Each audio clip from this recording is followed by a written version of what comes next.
Good morning, November. I can't believe how quickly the year has gone. I've been fishing every day, which means I must have drunk a reservoir full of tea in that time. I'm on an estate lake this morning though, to start the new month, and I'm pike fishing.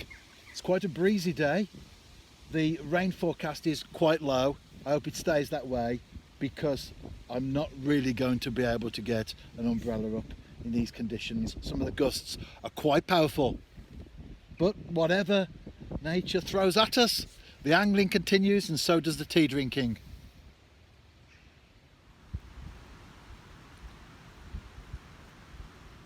It's not exactly my worst nightmare, but it is raining now. Just a few spits and spots though. We had quite a downpour there, just short and sharp. I did need to put the brolly up, you can see it just there.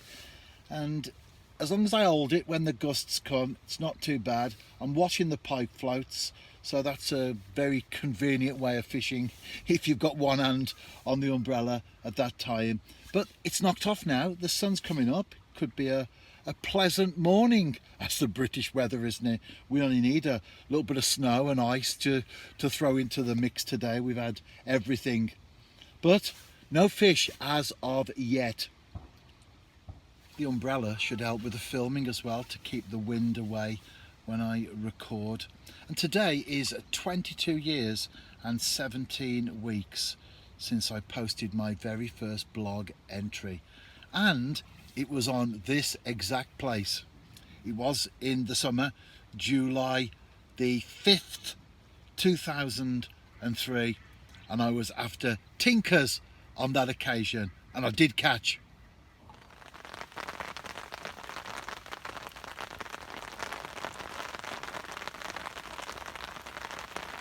The wind has dropped, just a very gentle ripple on the surface.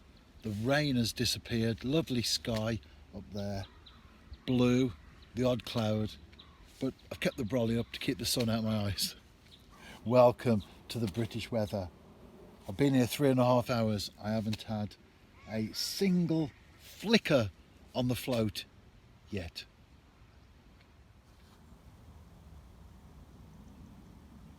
It's been a long time coming, but I've definitely got some interest there on the herring tail.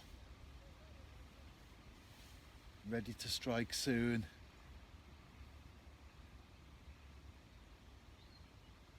Yeah, the float is bobbing around, moving slightly.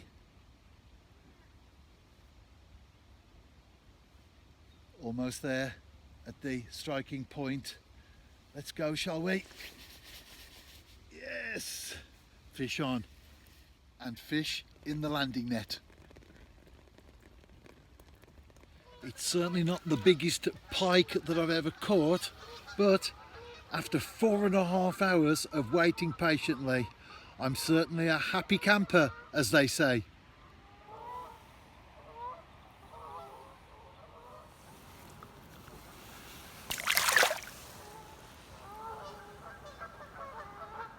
A burst of energy, and then it settles on the bottom.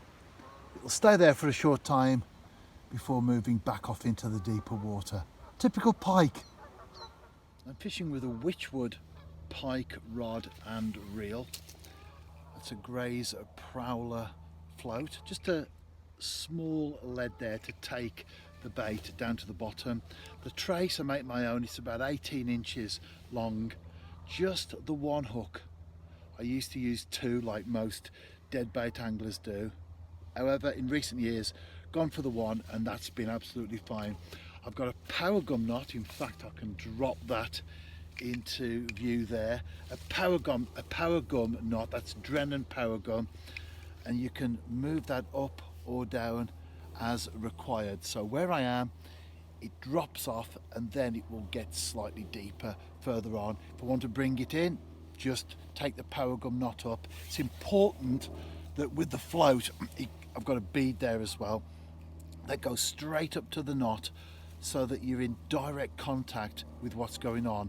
The lead is useful for taking it down to the bottom, obviously, but also in terms of bait detection, so you keep a nice tight line there between the lead and the float. Too much over depth, then the pike could be taking that without any indication whatsoever on the float. But if it's not deep enough, then it'll just be suspended and it will be totally unnatural. 1-0 to me so far. Been here a while though, as I said, but by perseverance the snail reached the ark. I'm starting to pack away now. I do keep the rods out there until right at the very end, and the landing net of course, but unless I do catch a late fish, this will be my last clip. 6 hours fishing, 2 rods, so 12 rod hours, 1 tiny pike, but at least I was on the right side of the line.